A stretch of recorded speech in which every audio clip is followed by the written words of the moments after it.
Parados en decadencia, mientras esperábamos que arrancara el tren, Pedro el taxista me contó la historia de megafonistas y antimegafonistas.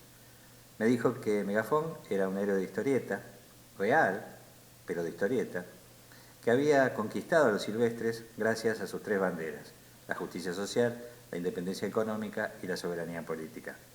Las cosas empezaron a andar muy bien. Hubo trabajo para todos, se construyeron hospitales, escuelas, aumentaron los salarios, la gente tenía trabajo. En fin, las cosas andaban bien. Y por eso los megafonistas querían mucho a Megafón. Tanto lo querían que le construyeron monumentos, le hicieron una marcha y hasta un álbum de figuritas. Pero los antimegafonistas no lo querían a Megafón. Y las cosas empezaron a complicarse cuando detrás de la figura y la obra de Megafón empezaron a proyectarse sombras.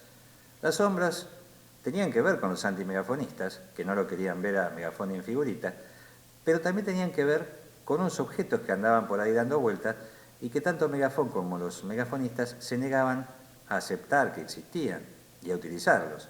Esos objetos eran los espejos, que sirven para advertir aquello que de mal se está haciendo, los errores propios.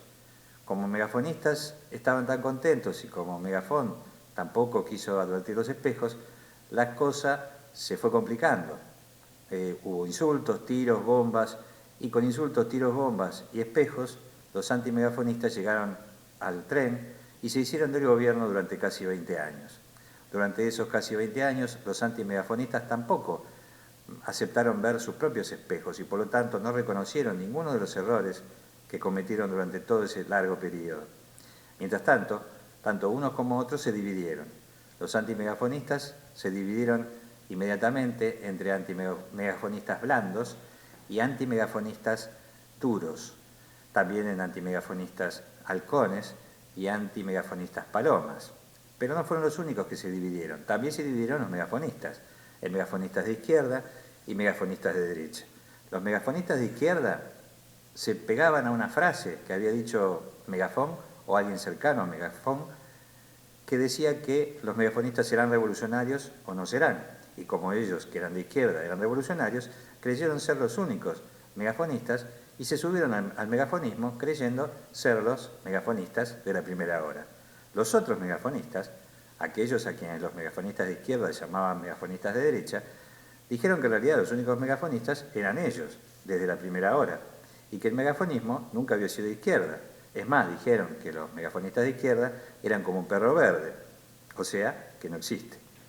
En eso estaba relatándome Pedro el taxista todo este asunto de megafonistas y antimegafonistas, cuando empezó a asustarse, como si el recuerdo de aquello que había pasado a partir de megafonistas y antimegafonistas lo hubiera nublado. Y me dijo: bueno, pibe, hasta acá llegué, todo esto es muy loco, ¿no? Y después, le dije yo, y después me dijo, viene la catástrofe.